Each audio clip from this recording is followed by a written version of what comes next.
Medina शरीफ के पास पहाड़ी पर दज्जाल का महल तैयार। रसूल सल्लल्लाहु अलैहि वसल्लम की ज़ात पूरी दुनिया के लिए एक बेहतरीन नमूना है। अगर हम उनकी सुन्नतों पर अमल करें तो अपनी ज़िंदगी को बेहतर बना सकते हैं। हमारे प्यारे नबी सल्लल्लाहु अलैहि वसल्लम ने क़यामत की निशानियां बयान फरमाई हैं, उनमें से बहुत सारी पूरी हो गई हैं और कुछ का पूरा होना बाकी है।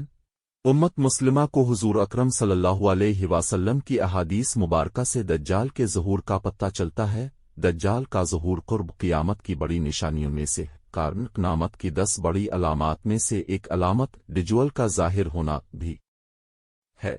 दज्जाल का फितना ताख़न इंसानी की इब्तिदा से लेकर इंतहा तक के तमाम फितनों से बड़ा और ख़तरनाक फितना है, जिसकी बढ़ाई और शद्दत का अंदाज़ा इस बात से भी लगाया जा सकता है कि हर एक नबी अलैहिस्सलाम ने अपनी अपनी अलिफ़ामौत को दज्जाल के फितना से डराया था। हुजूर अकरम सल्लल्लाहु अलैहि वसल्लम की एक और हदीस जो दज्जाल के महल के हवाले से है वो पूरी हो चुकी है। इस हदीस के मुताबिक जब दज्जाल मदीना में दाखिल न हो सकेगा तो वो मदीना से बाहर एक पहाड़ी पर रहाइश पजीर होगा और अपने महल से मस्जिद नबी सल्लल्लाहु अलैहि वसल्लम की रोशनी की तरफ देखेगा और बार बार मस्जिद नबी सल्लल्लाहु अलैहि वसल्लम की तरफ इशारा करके अपने साथियों नून गुन्ना को मुखातिब करके कहेगा कि वो देखो अहमद का सफ़ेद रोज़ा। अब सल्लल्लाहु अलैहि वसल्लम ने 1400 साल कब्ल जिस जगह का जिक्र फरमाया था कि वो मदीना से बाहर एक पहाड़ी पर क़याम करेगा, उसको आज जबल हबशी के नाम से पुकारा जाता है। और आस पहाड़ी पर एक अजीम अलशान महल भी तैयार कर लिया गया है,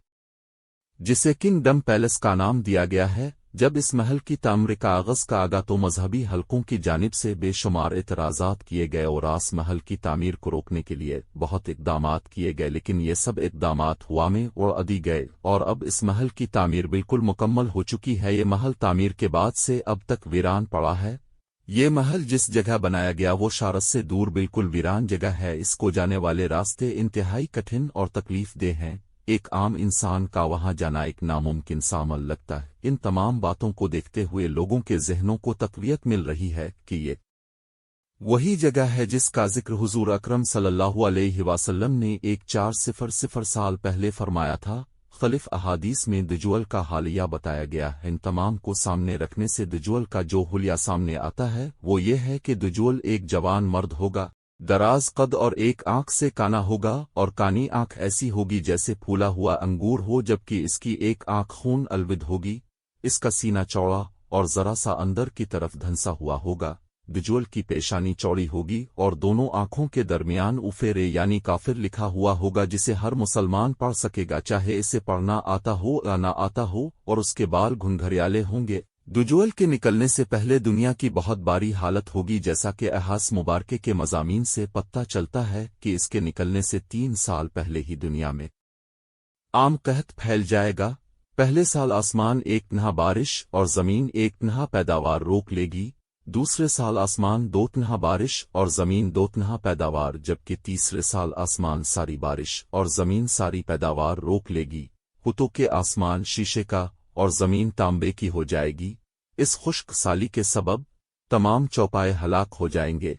फितने और कत्लो गारत गिरी आम हो जाएगी।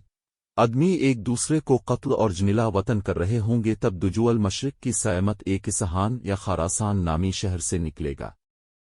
गज़ा कहत के अलावा उनलमी और रूहानी कहत भी बर्पा होगा। दीन के सिलसिले में लोगों में ज़ाफ़ पैदा हो चुका होगा। उलेमा और दीनदार लोगों की नलुवत होगी।